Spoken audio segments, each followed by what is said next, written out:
So we're all asking ourselves, what has to change if we're going to address climate change? And some of the answers are pretty obvious. But probably the most important answer is we have to change our thinking. If we keep thinking the way that we were, that created climate change, we're never going to get out of this. And many have said that the reason why we have this climate change problem is we've made a mistake. In fact, you could describe climate change as a cognitive error, a cognitive failure, bad thinking. So how does the thinking have to change? Well, the thinking that has led to this problem is thinking in isolated silos. We think about growing the economy without thinking about the impact on the environment. We think about addressing our own well-being without thinking about its impact on global poverty. We think about our creature comforts without realizing that the greenhouse gases that come back are going to make us very uncomfortable. And the solution to this is to change our thinking to make it more systems, more whole life cycle, more whole environmental footprint based. The solution is to basically try and think of how we can live closer to nature's cycles.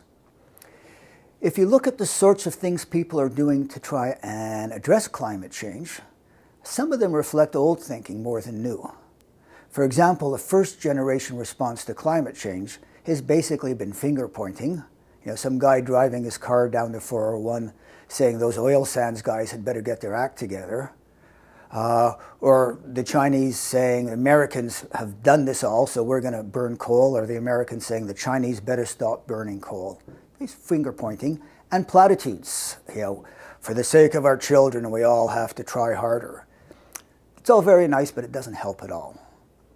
Second generation thinking, second generation response, is kind of a best efforts thing. Improving our performance by changing light bulbs, driving a more energy efficient car, in the forest industry, switching from fossil fuels to renewables in some of our mills. Serious progress, but not deep change. We have to remember that the entire global economy is dependent upon fossil fuels. And we're talking about retooling that global economy to be not dependent on producing greenhouse gases. So if we're going to have a third generation, a serious approach to addressing climate change, it's going to have three qualities. One, it has to be deep retooling, fundamental retooling. Two, it's going to have to look at the whole life cycle. There's no point driving a battery-based car if you don't look at the impact of producing the car and the battery as part of your whole global footprint. And three, it has to involve a certain respect for nature's cycles. You can't completely re-engineer nature. Rather than try and reverse engineer nature, what we should try and do is live within it. In the forest industry, we've been experimenting with this type of third generation response.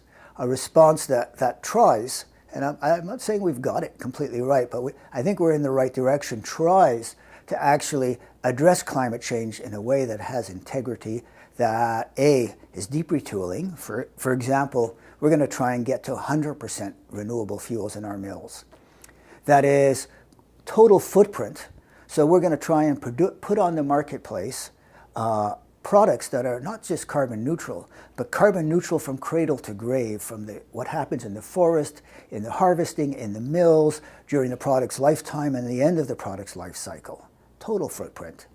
And that respects nature's cycles, because that's what we do. We sequester carbon in the trees when they're growing, keep it sequestered in the product, and if we can do it in a way in which the whole cycle happens, we're actually working within nature's cycles. We're committed to try and achieve this by 2015 without paying someone else to grow a tree in Ecuador or buying offsets or hiding the carbon in a hole in the ground, but actually by deep retooling, cradle to grave accountability, and respecting nature's cycles. It's not certain that we'll get there, but we think we can.